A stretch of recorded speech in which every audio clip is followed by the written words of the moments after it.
Bom, a história nossa com o Texa começou há mais ou menos uns 4 anos atrás, quando a gente estava estudando isso daqui.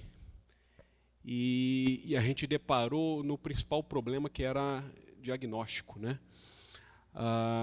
O diagnóstico feito com dosagem de GA era por ELISA. E o que acontecia? O custo que chegava realmente era um custo acima de R$ 200 por determinação. O Texa começou a fazer um trabalho aí com nefalometria, utilizando os equipamentos somente de diagnóstico, com a homologia do anticorpo anti-GA humano, que dava aí uns 60%, 70% realmente do canino, só que com uma proposta de custo aí em torno aí abaixo dos R$ 40, que foi quando a gente começou a fazer exame. Aí começamos a fazer bastante exames. E entender isso aqui é extremamente importante, porque determina a cronicidade da evolução de qualquer dermatopatia. A gente entender o papel dela, o papel realmente da imunoglobulina A, é extremamente importante, porque é a partir do momento que a gente consegue tirar esse paciente da cronicidade, começar a dar um pouco mais realmente de conforto para um paciente crônico. Tem um estudo feito aqui no Brasil por alguns colegas, na verdade um levantamento de custo de quanto que um cachorro atópico gasta por ano na clínica veterinária, entre veterinário, tratamento. Qual é a despesa de um cachorro atópico por ano? Quanto vocês acham que sai a despesa de um atópico por ano numa clínica? Foram pesquisados 7 dermatologistas no Brasil. Os resultados foram entre 5 a 7 mil reais por ano, o que se gasta um tutor num tratamento de um atópico. E é isso mesmo que se gasta. É uma patologia extremamente crônica. A evolução realmente da terapêutica é a longo prazo. Vocês vão entender um pouquinho, a gente vai estar conversando isso, é a longo prazo mesmo. Mas, a partir do momento que a gente começa a entender isso aqui, a gente começa a equilibrar os braços somente de resposta. É um tema extremamente novo. Aqui no Brasil, quem começou a estudar esse tema foi eu e o professor Ari. Tem bastante trabalho já falando sobre isso fora realmente do Brasil, e nós somos os primeiros pesquisadores trabalhando com esse tema aqui. E não é comum para o médico veterinário, para o dermatologista, para o dermatólogo, esse tema, trabalhar realmente com a IgA. O dermatologista está muito mais acostumado a trabalhar com a imunoglobulina E, que é a imunoglobulina responsável realmente pelas provas de desafios alérgicos, né? Mas existe um braço de equilíbrio imunológico, que no momento que um braço ele está ativo, que o braço somente da via TH2 está extremamente estimulado e está fazendo uma resposta realmente para esse braço, um outro braço ele está suprimido. E o principal braço realmente suprimido é o braço de produção de imunoglobulina A. Então, a partir do momento que a gente começa a entender essa relação, a gente começa a promover mais estabilidade realmente nos tratamentos. Bom, para a gente poder dar sequência nisso aqui, eu queria ver se todo mundo recebeu um bloco de anotação e tem caneta. Todo mundo tem bloco e caneta? Então nós vamos fazer uma pequena tarefa que eu vou precisar da ajuda de vocês. Vocês vão tirar uma folha, destaque uma folha desse bloco, por favor. Podem destacar.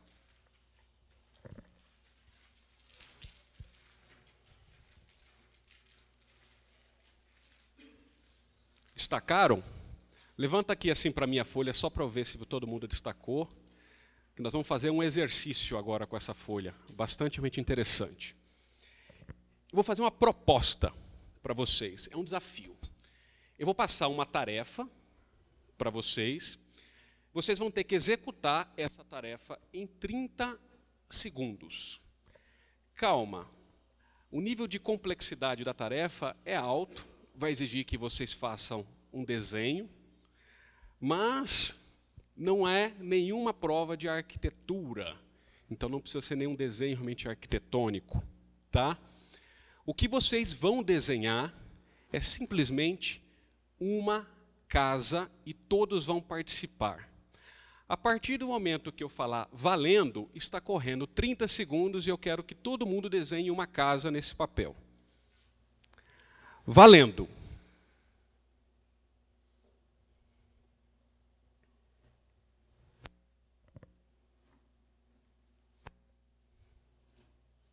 Dez segundos.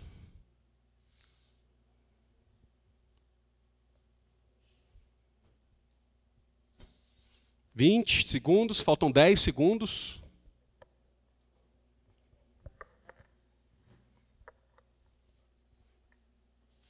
Acabou o tempo, parem de desenhar. Agora vocês vão fazer o seguinte. Vocês vão levantar o desenho que vocês fizeram e mostrem ele aqui para mim, todo mundo. Vamos dar uma olhadinha.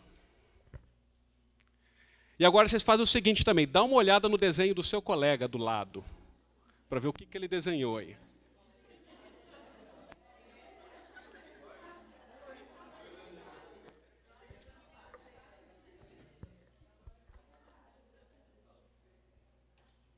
Eu não sei o que acontece, que todo mundo desenhou isso aqui.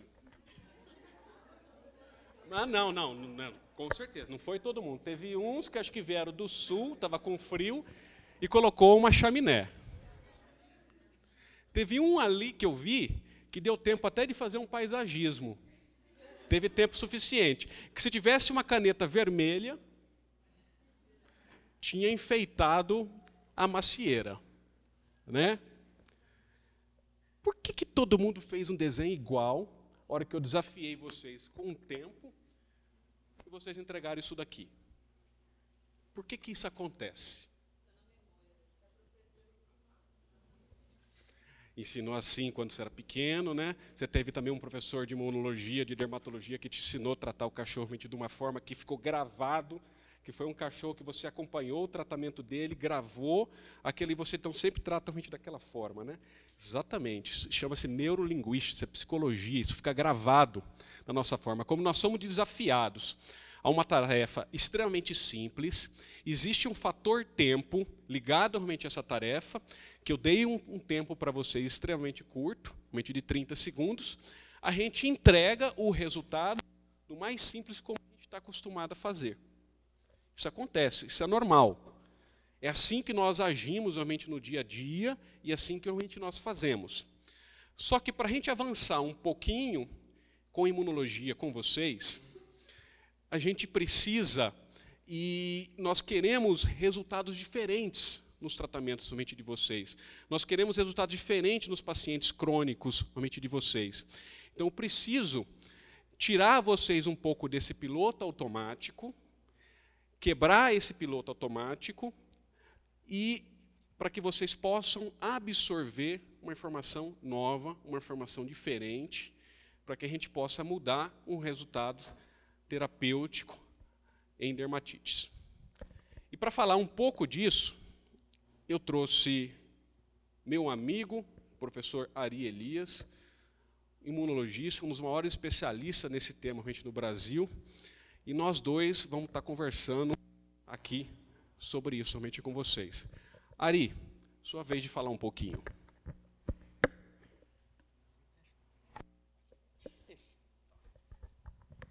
Boa noite. Eu fiquei preocupado quando ele começou a brincadeira. Eu falei assim, pior do que a prova de anatomia, né? Aquela prova prática com aquele relógio maldito que fica titiritrim. Falei, pronto, acabou com o público. Vai todo mundo levantar e ir embora. Bom, são 30 anos, 32 anos brincando de imunologia. Por que brincando? Porque todo dia alguém descobre alguma coisa e reinventa tudo. Então, sabe esse patamar da casinha? Nunca entrou na minha cabeça. Porque todo semestre a gente erra fazer revisão, já tinha mudado tudo. Então, o desafio sempre foi constante. São 27 anos em magistério, 27 anos tentando fazer o aluno entender que ele precisa estudar, e 27 anos ele tendo raiva de mim, ojeriza a imunologia, e ele só vê uma vez na vida. Né? terceiro, segundo, às vezes quarto período, e nunca mais olha para isso. Ainda prefere que alguém, pelo amor de Deus, quando ele for falar de imunologia, salve ele, né? Chegue com uma proposta pronta. Isso é um problema. Toda vez que a gente vai falar de imunoglobulina A, é claro que o alvo não é imunoglobulina A. A imunoglobulina A é o sinalizador. O que nós temos tentando entender é como o sistema funciona. Eu vou tentar contar uma historinha para vocês de como isso funciona, para vocês entenderem por que a gente usa a imunoglobulina A como marcador de atividade imunológica. Bom, na verdade, a história toda começa no desenvolvimento oral, da tolerância e do reconhecimento alimentar.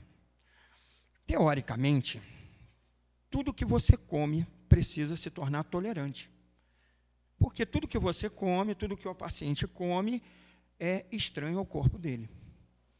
Então, ele precisa criar uma relação de bom convívio com o alimento natural dele. E ele tem ajuda. Na verdade, a ajuda que ele recebe é da microbiota. Desenvolve-se uma microbiota capaz de processar, capaz de apresentar antígenos entéricos, ativar o T regulador, ativar os braços de respostas a contento, sem perder a imunidade e permitir que ele se torne tolerante oral. Isso acontece a vida inteira. O problema é que, às vezes, os desafios são muito rápidos, as modificações da microbiota não acompanham e o paciente perde o equilíbrio. É claro que, quando a gente vai falar de equilíbrio, de resposta, se o Cristiano tivesse perguntado, da onde vem a resposta imunológica? Qual é a principal resposta imunológica? Qual é a maior área imunológica do sistema? Todo mundo pensa em pele. 80% do sistema imunológico é voltado para o gastroentérico.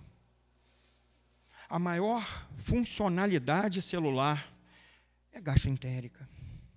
O desenvolvimento embrionário privilegia o gastroentérico. Há 10 anos atrás eu falava assim para o meu aluno, nossa senhora, eu não consigo achar graça nessa história de que linfócito B em mamífero é em medula óssea. Tem que ter mais alguma coisa, não faz sentido. Tem mais alguma coisa. Hoje a gente fala de placa de Peyer primária e placa de Peyer secundária. Mudando a concepção de desenvolvimento de célula B, a gente fala de fígado, né? Fígado mudando da espécie, cães podendo ir até 1 ano de idade processando célula B, quer dizer, cada dia a gente descobre alguma coisa. E aí, é claro que a gente volta lá no gastroentérico. O que acontece no gastroentérico? O maior desafio que nós tivemos foi entender como o sistema imunológico processa um antígeno e apresenta um antígeno e regula a atividade imunológica gastroentérica. Alguns anos atrás, né, você falava de TH1, TH2. Então, o que não era TH1 era TH2. Não existia outra possibilidade, que nós não conhecíamos outra possibilidade. São quase 350 THs diferentes. Então, a gente vai falar de 3, TH1, TH2, TH17, e mais o de quebra, o Treg, né, o TH regulador. Isso já muda um pouquinho. Imagine se a gente tentar entender os outros 247 componentes de regulação de resposta imune. É de enlouquecer qualquer um. Eu não sou são, o Cristiano não é são. A pessoa que vai fazer bancada de imunologia perdeu a razão há muitos anos atrás. Não existe uma pessoa sã que trabalhe com imunologia. Mas é um detalhe pequeno. Bom, como é que é o processamento do antígeno entérico? Ele precisa de bactérias que auxiliem a apresentação entre as células M para fazer uma regulação de atividade a um TH. Se, por acaso, for um agente infeccioso, a tendência é estimular um TH1. Por quê? Por causa do componente, por causa das moléculas TOL que vão reconhecer os dumps envolvidos na resposta, né, na estrutura bacteriana, aquelas sequências moleculares que são capazes de estimular grupos de células privilegiadas para aquela sequência. O que a gente mais tem no intestino é bactéria. E aí, quem entra primeiro? TH1? virou uma interrogação. De repente apareceram com TH17. Eu já li todas as teorias que vocês possam imaginar. Chegaram ao ponto de falar assim, não, TH17 é um pré-TH1. Durante o desenvolvimento de resposta, o TH17 é o primeiro TH que vai aparecer, estimula neutrófilos, aumentando a capacitação de neutrófilos, e evolui até um TH1. Não, TH17 é só inflamatório. Toda a capacidade de um TH17 é determinante de doença autoimune. Então, eu já li tudo e já vi tudo que vocês possam imaginar sobre essa resposta. Mas o que a gente veio aprendendo, lendo e acompanhando? Eu tenho 3 braços de resposta. Dependendo da sequência de apresentação, eu posso ter um TH2, um TH1 ou um TH17, que é amplamente regulado pelo Treg. Porque, realmente, se ele perder a linha, ele desenvolve doença autoimune. É fato. Mas ele é fundamental, junto com a regulação no Treg, para manter a síntese de imunoglobulina A. Aí você fala, para que imunoglobulina A? Bloqueio antigênico de superfície, evitando a absorção. Você fala, e o que isso tem a ver com a superfície tegumentar? Simples. O Treg entérico faz migração e mantém a atividade de neutrófilo tecidual, evitando a estimulação TH2. Então, reduzindo a estimulação TH2, que acontece com as células dendríticas tegumentares, que vão possibilitar a apresentação típica TH2. Então, é uma competição.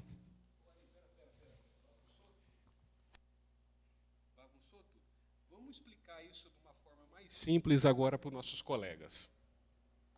Desculpa, eu esqueci que tem muita gente nova e muito aluno ainda de veterinária.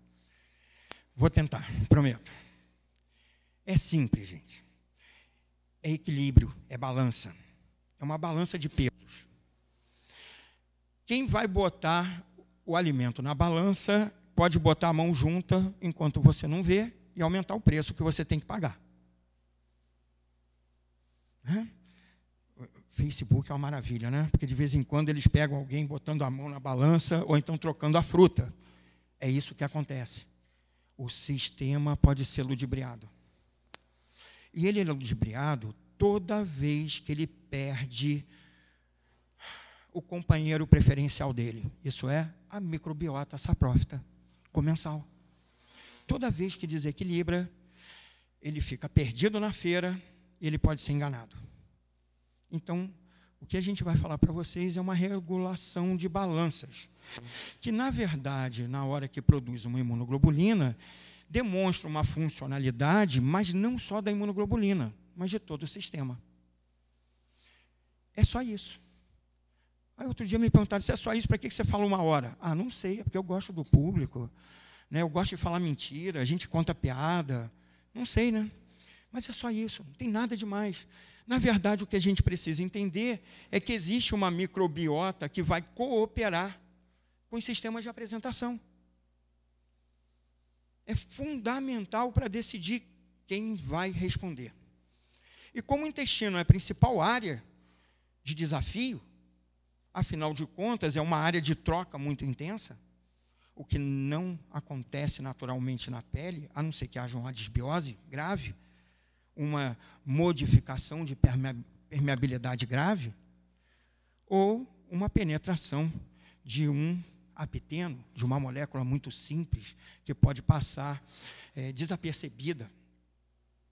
Tirando isso, não é natural ele ser desafiado através da pele. É antinatural. Qual é o desafio principal dele? Oral. Porque ele come. O que ele come, ele processa. E se ele processa, ele pode responder. Eu achei interessante, o colega estava falando de reatividade alérgica, porque realmente, muitas das vezes, não é alergia, mas é uma reatividade inflamatória. E é a perda do equilíbrio. A gente não pode perder o equilíbrio da regulação de qual subtipo celular vai ser ativado numa resposta imune. Por que nós não podemos perder esse equilíbrio? Porque uma vez perdido, é muito difícil recuperar.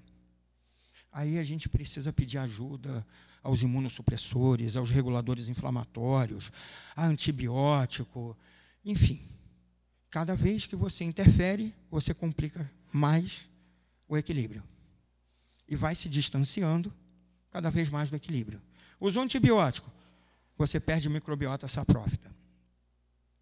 Acaba com o equilíbrio.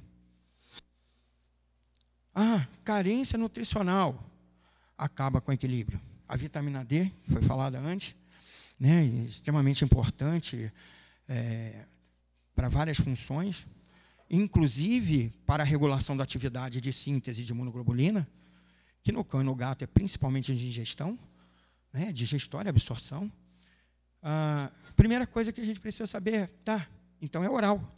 Ele absorve vitamina D. Sim, ele não quebra a vitamina D?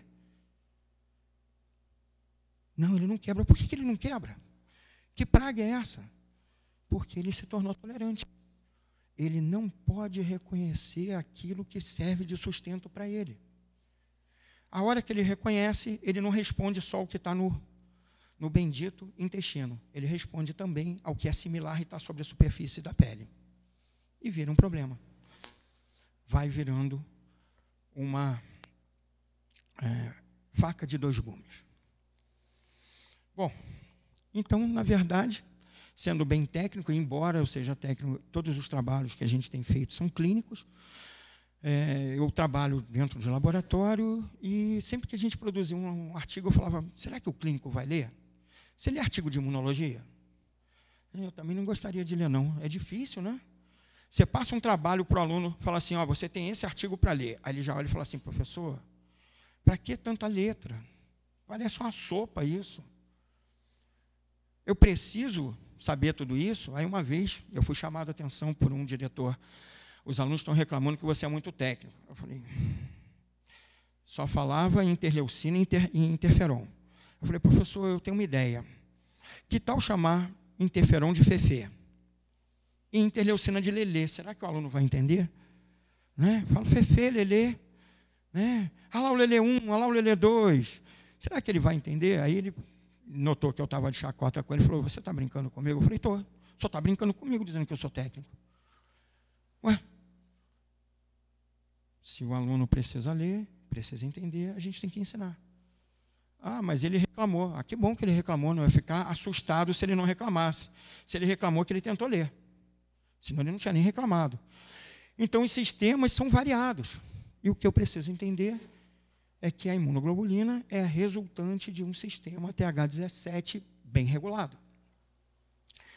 Não ter imunoglobulina A significa falha do sistema. Ter demais significa falha do sistema. O problema é que falhar para mais, doença autoimune. Mas TH2 também tem dessa. Resposta boa, antiparasitária. Resposta ruim, alergia. E o TH1? Resposta boa, anti-infecciosa. Resposta ruim, citotoxicidade, necrólise.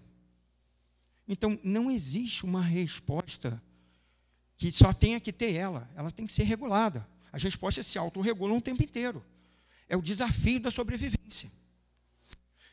Falou-se de leishmania, TH1, TH2, regulação de resposta. Pois é, TH1, TH2 e TH17. Porque os trabalhos hoje em dia falam de TH17, nível de IgA, variação de pico de IgA durante a crise aguda. Então, na verdade, o que a leishmania está fazendo? Ela está desregulando os braços. M1, vocês sabem o que é M1? Já foram apresentados? Não? Quem ainda é estudante? Ninguém apresentou a vocês ao M1? M2? Não? Jesus, Maria e José. M1 é um macrófago do tipo 1, normalmente desenvolvido durante um braço de atividade TH1, principalmente induzido pelo interferon, o que aumenta a produção do NOx, que aumenta a resistência intrínseca a parasitas citoplasmáticos. E M2? M2 vem junto com as citocinas bloqueadoras do braço TH1. Interleucina 10, interleucina 4, interleucina 13. Qual é a função do M2? É regeneração tecidual. É reparação tecidual. é produção de rede de fibrina, é neovascularização. Mas para fagocitose, a leishmania adora um M2, porque ela se alberga nele. E durante a crise inflamatória do cão, ele oscila, TH1, TH2, TH17. E o que eu quero que esse cão faça? Que ele fique regulado, porque ele pode ter leishmania, mas ele vai manter uma carga parasitária baixa. Eu vou conseguir que ele sobreviva, não é isso? Então, isso serve para qualquer coisa. Na verdade, a gente poderia ficar dando exemplos aqui de qualquer doença. Então, serve para a pele? Serve para a pele. Quantos animais eu já peguei com problemas de pele e quando você vai falar, você... vamos testar o sistema imune? Ué, como é que você vai testar o sistema imune? Simples. Vamos mensurar proteínas. Por quê? 90% das atividades são de inter-relação celular. Quem é o sinalizador? Proteína. Mas ela, né, tem nome diferente, interleucina. Proteína inflamatória, C1Q, proteína C reativa. Então, fibrinogênio, não importa. A gente consegue mensurar, é só saber. Então, a forma mais simples de mensurar seria dosar todas as citocinas, correto? Errado. Porque citocina tem meia-vida curta, o RNA mensageiro que é produzido para produzir a citocina tem meia-vida curta, o receptor de estímulo de superfície que foi produzido durante o episódio tem meia-vida curta, e se você não pegar exatamente no momento certo, ela não aparece. E aí? Então é difícil. Sim, é difícil, tem que pegar o momento certinho. Se você não pegar o momento certinho, você vai falar de uma citocina que, na verdade, ela está aparecendo secundariamente, e a primeira citocina já sumiu, e o troço já virou o samba do crioulo doido. Né? De uma vez, você estava comigo, uma colega perguntou quais são as citocinas. Eu poderia enumerar. IL-23, IL-21, IL-17. Mas eu falei para ela, moça, faz isso comigo não. Isso aqui parece o caldeirão do inferno. Quanto mais citocina você vai botando, menos você vai entendendo. Né? Então, eu pensei como clínico, eu faço clínica, eu atendo casos imunológicos, sempre ligada à doutora Fabiana Rohr, que é dermatologista com quem eu estou associado. Ela tria o paciente, como sumiu a possibilidade de ser um caso tipicamente dermatológico, ela já suspeitando de um caso imunológico, ela me passa o paciente. Então, o paciente chega triado para mim. Eu não sou o veterinário clínico primário do paciente, nunca. Quer dizer, nunca não, né? Tem os parentes, né? Ai, meu Deus, nessas horas, parentes só dá trabalho. Só dá trabalho. Pior do que parente é amigo. Porque fala com o amigo no aeroporto ainda, fazendo a ponte aérea. Você está onde? Eu estou no mercado, vou ver aqui um queijo. Pô, vê um para mim também. Aí, né, faz o amigo sair do sua rotina para poder ver um queijo para você também. E você está lá, né, no aeroporto. Então, a gente explora amigo, né? A gente explora parente. Não é bom mesmo. Quem é casado? Senhores, quem é casado? Senhores, quem é casado? Quem manda na sua casa? Além de casa, quem manda sou eu. Eu falo para ela, por que você não mandou ir para lá ainda? Eu estou aqui esperando. Quem manda sou eu, rapaz. Eu dou a última palavra sempre. Já vou! Então ela falou assim para mim, traga um queijo. Eu olhei o horário e falei, Cristiano, onde você está? No mercado. Eu falei, graças a Deus. Então, quando você pensa nas citocinas, você tem múltiplas funções. Acontece que as citocinas também interferem nas sínteses das subclasses e classes de imunoglobulina. Então, o que o clínico pode dosar em qualquer hora, que tem uma vida mais longa, que tem uma meia-vida estrutural mais longa, e pode ser definitivo? Imunoglobulina. Se eu doso as imunoglobulinas, e o perfil da imunoglobulina me diz se há falha ou não, eu já subentendi que houve falha no reconhecimento e falha no processamento. Fica mais simples, mais barato, e que você pode utilizar de uma forma mais coesa. E aí, alguns anos atrás, nós esbarramos com imunodeficiência. Professor universitário, 27 anos, né? Hoje, ontem eu contei uma história para os meus alunos de imunologia. Quando eu era recém-formado, eu fui atender um animal que tinha uma diarreia osmótica. E eu não passei nada, só prescrevi mudança de alimento, não preciso dizer que eu fui demitido. Hoje eu falo para o cliente, a diarreia é osmótica. O cliente olha para mim e fala, doutor? Eu falo, Por quê? Qual é a diferença? É a falta de cabelo e a falta de pigmento, né? Quando falta o cabelo, ele perde o pigmento, as pessoas acreditam na gente. Não é assim, parceiro? Quando a gente vai ficando mais velho, cabelo branco, você olha com aquela cara de assim, eu sou velho. A pessoa até acredita, né? Você pode nem lembrar o que você estava falando, porque às vezes tem disso, né? Você está falando uma coisa e esquece, né? Mas o cara não imagina que você esqueceu. Pensa que você está dando uma pausa para pensar. Né?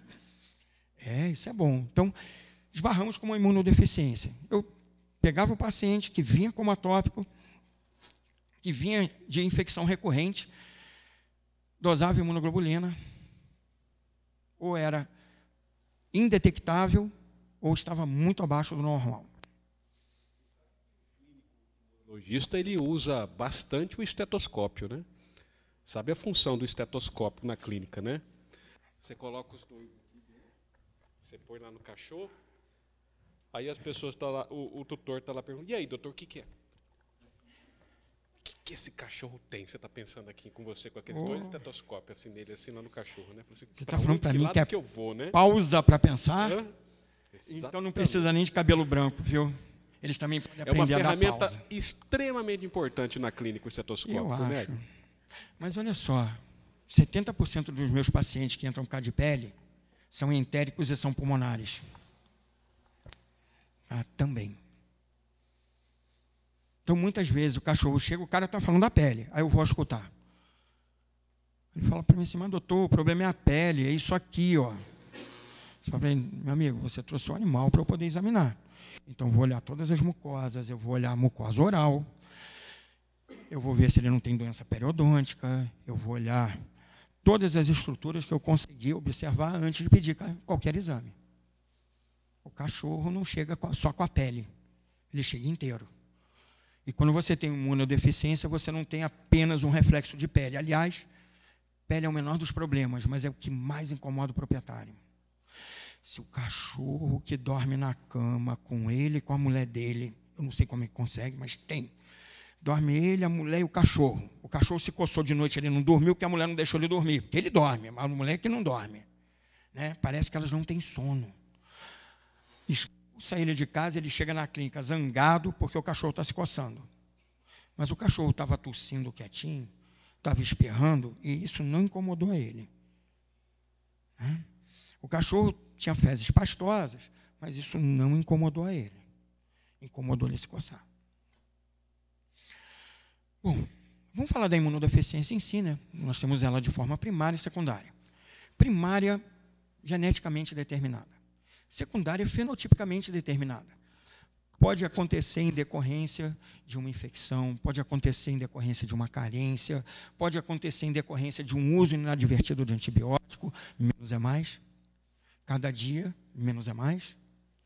Tá? Uso prolongado de corticoidoterapia, uso prolongado de drogas em estilos imunossupressores, infecções alimentares, tudo pode induzir a imunossupressão secundária.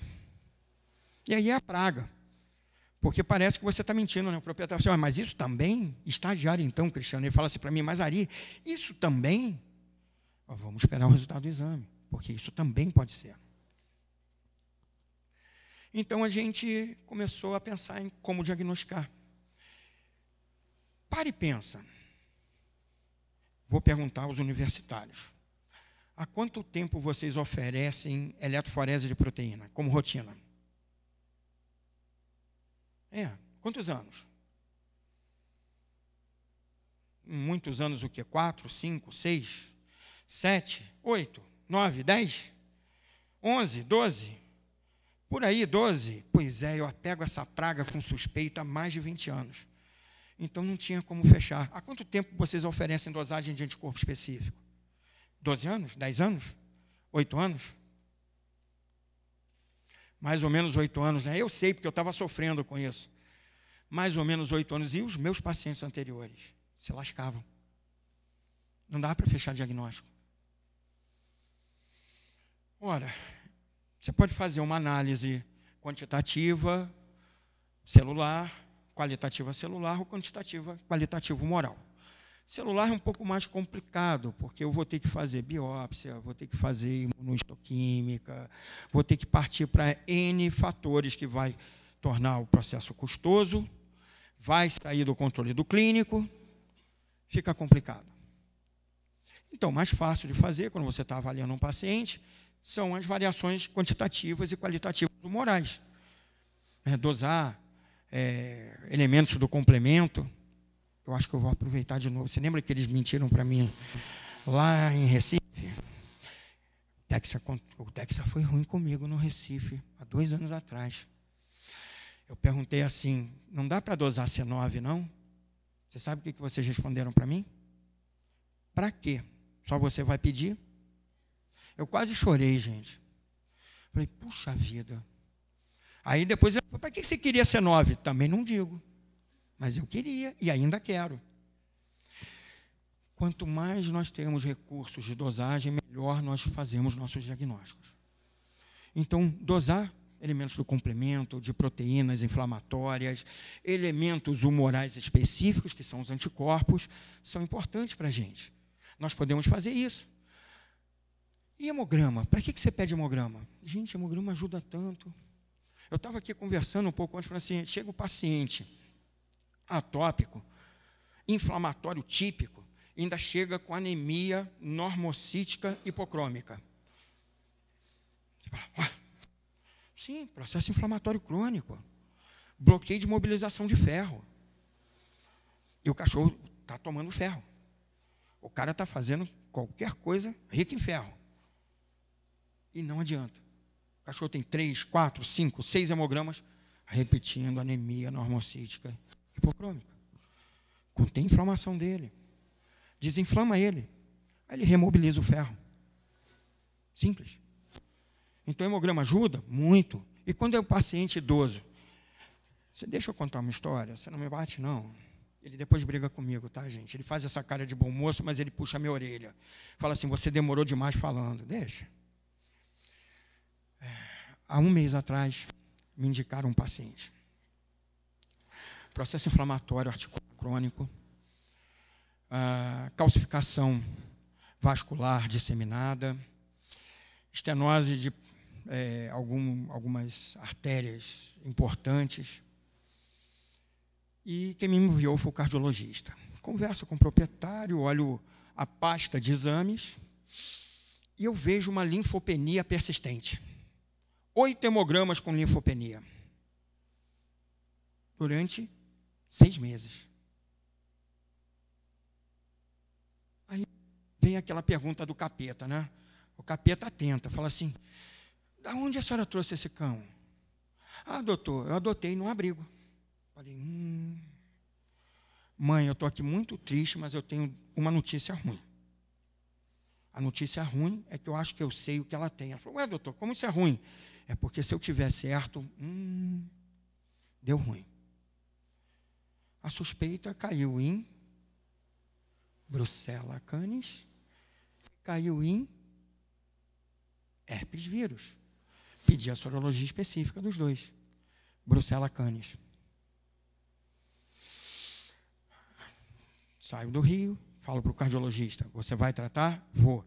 Chama a nefro e acompanha no início do tratamento, porque ela pode morrer assim que começar o tratamento. O que aconteceu com a cadela? Morreu. Ele me mandou um torpedo pelo WhatsApp.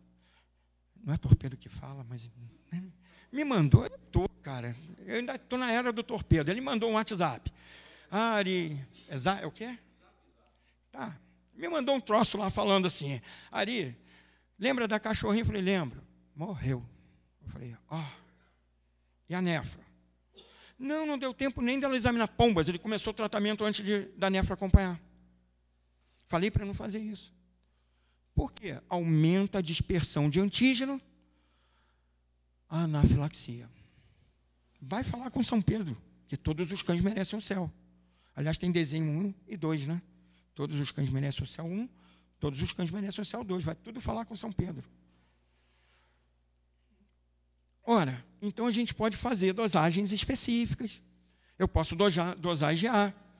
Ah, mas a IgA que você dosa é anti-IgA A1 humana. É verdade. Que tem 70% de homologia com a IgA canina. Isso atrapalha? Um pouco. Por quê? Porque eu tenho uma margem de erro de 30%, para mais ou para menos. Ah, então vou dosar a citocina. Tá, onde é que eu vou dosar as citocinas? Você dosa as citocinas para mim? Se eu pedir L17, 23, 21, puxa vida. Só na bancada. Sabe o que é só na bancada? Se o colega está fazendo um trabalho de pesquisa e você fala para ele, dá para dosar aí para mim? Então, o que adianta para o clínico? Nada. Nada, não resolve o problema do clínico. Então, posso fazer eletroforese de proteínas. Por quê? Eu tenho um perfil eletroforético, acompanho o perfil de proteínas que vai me dar um estado geral do paciente e as curvas vão me ajudar a fechar diagnósticos secundários. Dá para fechar diagnóstico precoce de leishmania com eletroforese de proteína. Dá para fechar doença autoimune precocemente, pelo menos indicar doença autoimune com eletroforese de proteína. Dá para acompanhar alguns estágios e estadiar alguns tumores. Dá para estadiar a resposta imunológica do paciente, o estado renal, a perdemática e o estado nutricional. Esqueci alguma coisa? Não, acho que eu falei tudo. Né? Dá para falar que você, avaliando uma eletroforese de proteína bem feita, você tem uma boa interpretação do seu animal. Aí você me pegou, o dono do dinheiro é ele lá. Ó. Eu não faço ideia do custo. Sabe por que eu não faço ideia do custo? Porque eu não tenho clínica. Eu atendo em clínica, então eu sou terceirizado. Não sou eu que pago o exame. Quando eu falo assim, eu quero exame para o Texa, nem comissão eu tenho, eu não boto 30%, eu não boto... Isso é problema do proprietário, não é e do dono da clínica. Eu não tenho nada com isso, eu não faço ideia de custo. Se você perguntar para mim quanto custa uma cerveja, eu vou saber te dizer. Com certeza. Ainda te pergunto, você quer saber aonde? Em Goiânia, no Rio? Você quer saber em BH? Não. Aliás, gente, eu fui em Pirenópolis. Você conhece Pirenópolis? Pirenópolis é em Goiás, é um local cheio de cachoeiras. Aí eu cheguei e fui tomar uma cerveja, um chopp. Virei para o cara, qual chopp você tem? Não, eu tenho aqui um puro malte. Eu falei, que bom, traz para mim. Aí, o que eu estou repetindo é ele ficou assim. Ó. Aí eu estava com meu sobrinho e falei assim, filho, ele está doidão, é impressão minha. Ele, tio, ele deve ter visto alienígena. Eu falei, amigo, você sabe o que eu pedi? Eu quero um puro malte. Ele falou, não, é porque tem 2 puro maltes aqui. Eu falei, como assim? É que tem um puro malte frutável e tem um puro malte, que é puro malte de milho e puro malte de cevada. Eu falei, meu amigo, isso não é puro malte. Moral da história, eu tomei um chopp, levantei e saí, porque eu já tinha pedido, ele trouxe.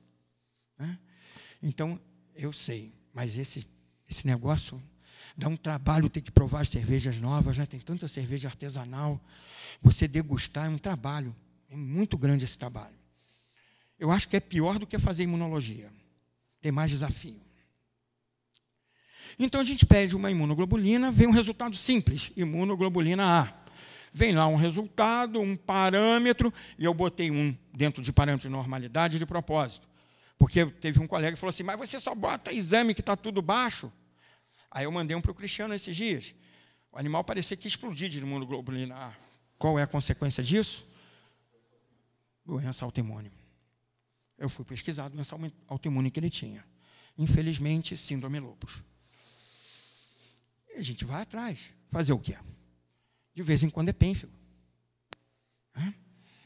De vez em quando síndrome do colo inflamado. E é claro que a gente pede eletroforese e proteína. Aí vem aquela praga, né? O que eu estou vendo? Bom, graças a Deus ele não manda as bandas para a gente que correu. Ele manda a interpretação gráfica e as médias. Que se ele mandasse essa banda aqui, eu acho que ninguém ia querer ver isso. Mas isso aqui é a banda, é o gel de corrida da eletroforese e proteína. E cada banda dessa daqui tem um correspondente. E se vocês olharem bem, né, vocês vão achar IgA correndo de um final de alfa 2 até o início da gama. É onde você acha IgA. O principal pico dela, ó, é perto de beta 2. Está aqui, ó, beta 2.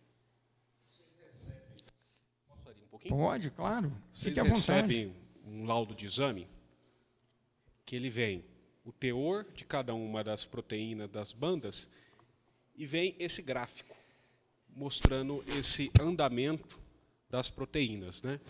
Então, pelo gráfico, a gente consegue olhar e entender qual proteína está alta e qual proteína está baixa. Então, por que a gente pede a eletroforese de proteína? Como a dosagem de IgA usa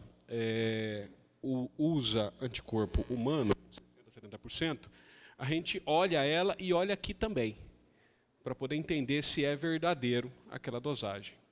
E também para a gente entender outros comportamentos. Já que é um paciente crônico, que a gente está avaliando o comportamento imunológico dele, vamos entender o que está acontecendo. Vocês também estão numa região endêmica com leishmania. Presta aqui, por favor, o laser.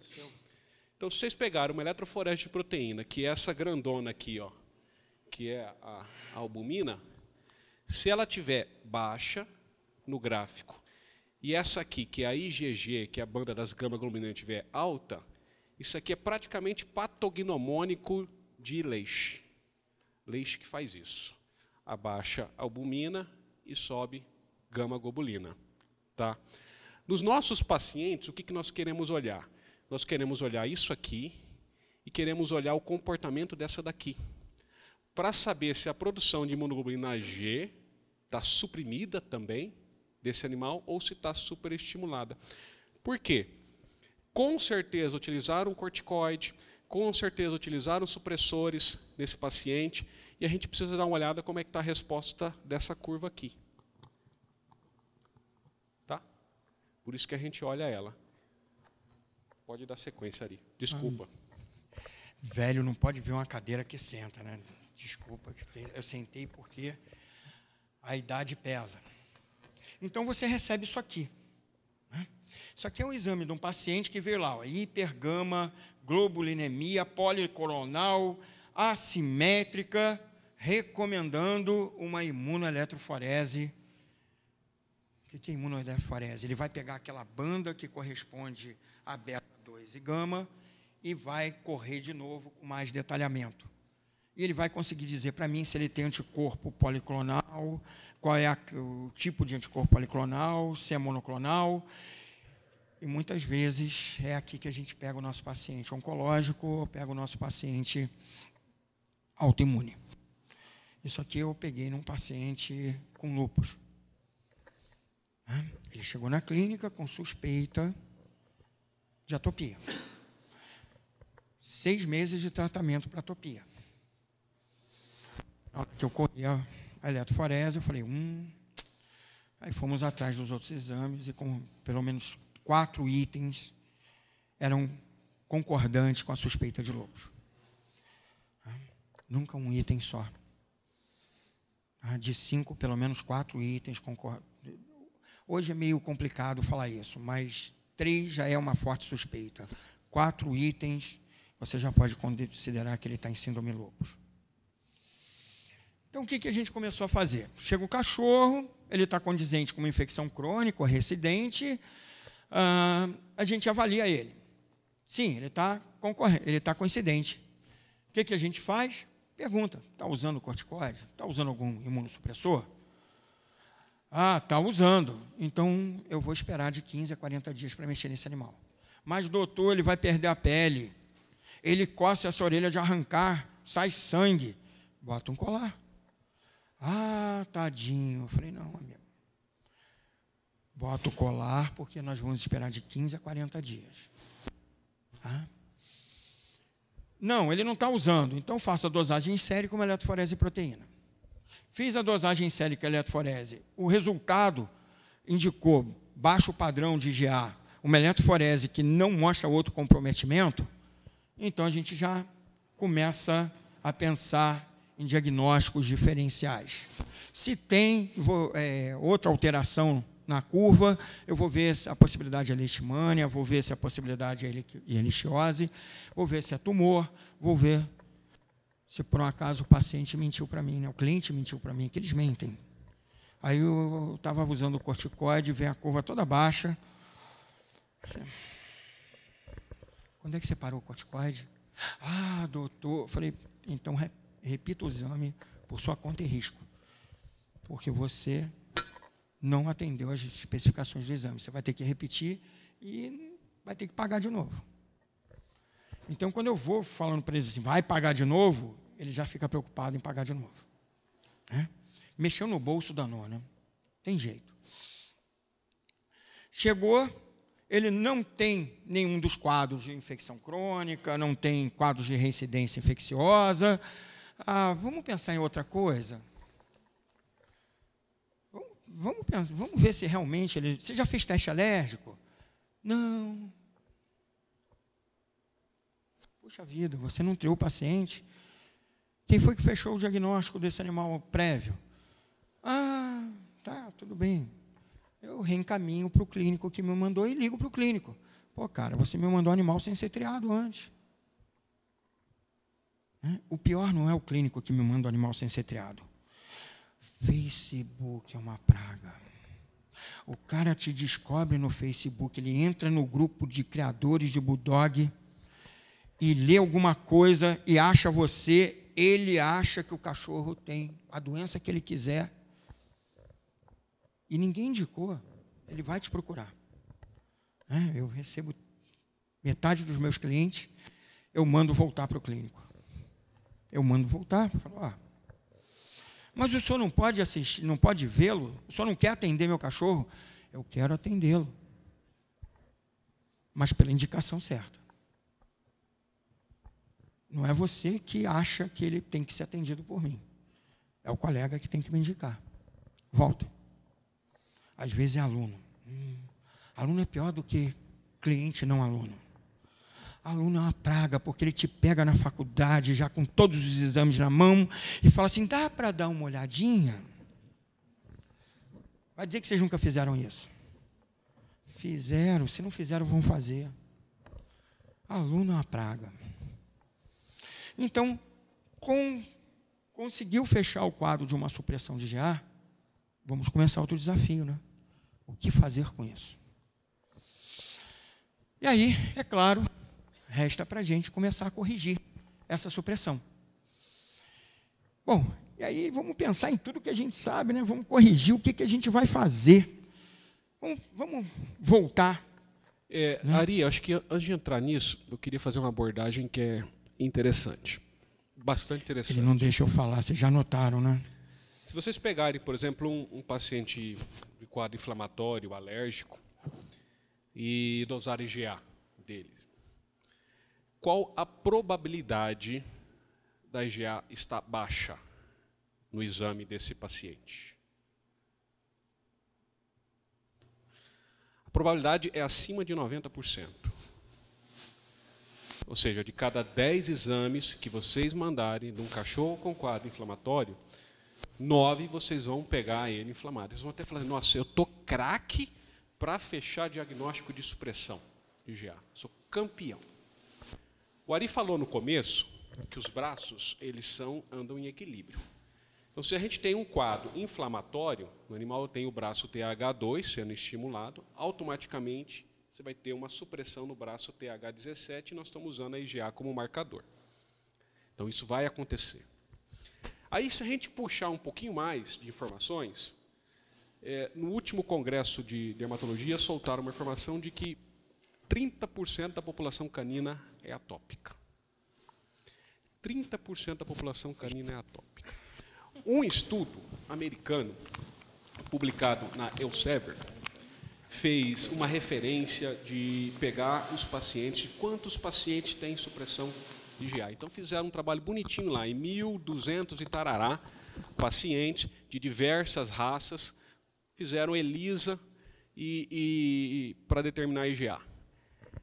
30% com supressão. Então, se é os cães que chegam realmente para você com queixas, não é a parcela, é essa parcela dos 30%. Então, a estatística de vocês é muito maior. Não é que vocês estão muito bom em diagnosticar, entendeu? É que realmente está ocorrendo esse desvio de resposta. Então, a probabilidade é alta de um paciente com quadro inflamatório ele ter uma supressão de IgA. O que a gente tem que entender é que, às vezes, a maioria dos casos, é uma supressão pode ser temporária, transitória, que seriam os quadros secundários, ou primária. A primária, normalmente, ela está abaixo de 5 miligramas por decilitro no exame. As secundárias, elas estão acima de 5 miligramas por decilitro. Hoje a gente corrige as duas, a gente trata as duas. Por que a gente trata as duas? A gente trata porque é o seguinte, se nós não tratarmos, esse paciente continua crônico. As recindivas deles continuam acontecendo, porque ele tem um desequilíbrio imunológico. Essa é a principal importância da IgA no processo, e entendam-se que vocês vão pegar muito paciente suprimido, muito mesmo, e é importante estar fazendo a dosagem. Quando, no passado, ela custava caro, custava realmente mais de R$200, uma única determinação para a gente fazer, a gente praticamente não pedia, né? Mas com a redução realmente de custos, ela passou a ser extremamente interessante. E fazer ela junto com a eletroforese de proteína dá uma riqueza de informação para nós muito maior, porque mostra que aquele exame que a gente fez é verdadeiro e a gente acaba já triando ele para outras doenças. Tá? Então, a gente sempre tenta fazer a casadinha junto. Mandou para o laboratório, pede dosagem de IgA e pede eletroforese de proteína e pede um hemograma também. Tá? Então, basicamente, são os 3 exames principais. Vocês podem também solicitar outros exames complementares, mas os 3 exames principais para a gente tentar fechar o diagnóstico da supressão é hemograma, dosagem sérica de IgA e eletroforese de proteína. Tá? Ok? Vocês, quando começarem a aprender a interpretar uma eletroforese de proteína, vocês já vão começar também a ver a história do uso de medicamentos supressores nesse paciente. Aí vocês vão começar até a entender que determinada droga que estava sendo utilizada nesse paciente, que vocês achavam que não estava provocando supressão, vocês pegaram uma supressão numa eletroforese de proteína. Ela é extremamente importante. Tá? Ari, desculpa fazer esse break aí no meio da sua. Por isso que minha esposa tem ciúme dele, vocês entenderam, né? O nosso grande desafio não era entender qual era a supressão. Nosso grande desafio era tratar, porque todo o trabalho humano, veterinário, falava, não tem cura. Falei, o que eles estão pensando que não tem cura? Não tem cura a supressão ou não tem cura a regulação do estado imunológico do paciente? Bom, não tem cura. Vou tratar. Fazer o quê? Então, a gente ia pensando naqueles desafios, pode ser deficiência de IgA por transitória por estro, pode ser por deficiência de vitamina e mineral, anomalia de CD4, TH17, anomalia dos braços de citocinas para regulação da mutação celular. Tá, então, vamos começar a pensar em tratamento. Eu fiz o papel do diabo para o clínico. Como é que eu vou reestimular um TH1? Eu tenho que tirar do TH2. Só que o braço TH2 e o braço de TH17 são... É você, sou eu não. Ainda há pouco ele brigou comigo, eu vou falar, tá? Fui lá para trás, ele brigou, que eu esqueci, botei o microfone perto do celular e ficou... Ele brigou, ele briga. Vai brigar com você também. Ou será que ele brigou comigo porque eu sou velho? Ele vai conseguir correr de mim? Ficou a pergunta, né? Não sei. Bom, então faço imunoglucana. Por quê? Eu vou fazer um estimulador TH1, já que o TH17 e o TH2 são muito próximos, é um competidor muito próximo, e o TH1 quebra o TH2, vou fazer imunoglucana. Acredito que todo mundo que é dermatologista, que mexe com alergia, já deve ter usado glucana uma vez na vida. Nunca consegui fechar um paciente. Vou tentar estimular interferon. Atividade linfática ótima. Então, vocês imaginam a felicidade quando eu usei interferon beta, e aí o animal melhorou a reatividade crônica. Aí eu fui passar para o segundo paciente, né? O proprietário me ligou. Doutor, o senhor é maluco? Eu falei, hã? Doutor, o senhor sabe quanto custa? Eu falei, R$35. Não, doutor, R$3.000. Eu falei, hã? O que aconteceu? Descobriram que o interferon beta era um excelente coadjuvante no tratamento da hepatite C. E do dia para a noite, ele sumiu do mercado e reapareceu com outro nome. Tchan, tchan, Blauferon, R$3.000. Acabou comigo, né? Eu já achei que estava fazendo o que podia, né? Aí vamos para a citocina. Gente, já tentaram usar qualquer fator estimulador, qualquer citocina? Sabe o custo? R$2.500, R$4.000 em algo que você dilui e só dura uma semana diluído. E as suas aplicações têm que ser semanais ou de 3 em 3 dias. Quer dizer, o proprietário te chama de louco. E aí ficava o desafio, como tratar esse paciente. Eu estava num engarrafamento desgraçado, voltando, né, no Rio de Janeiro, na Avenida Brasil, para quem não conhece. Conta a verdade. Tá bom. Eu estava a pé dentro da roupa, porque eu estava com um paciente muito mal, não conseguia estabilizar, e parado num engarrafamento daquele de sexta-feira, onde nada andava no Rio de Janeiro, e você já não sabia que quem estava passando por você era vendedor ou era assaltante. Cristiano me liga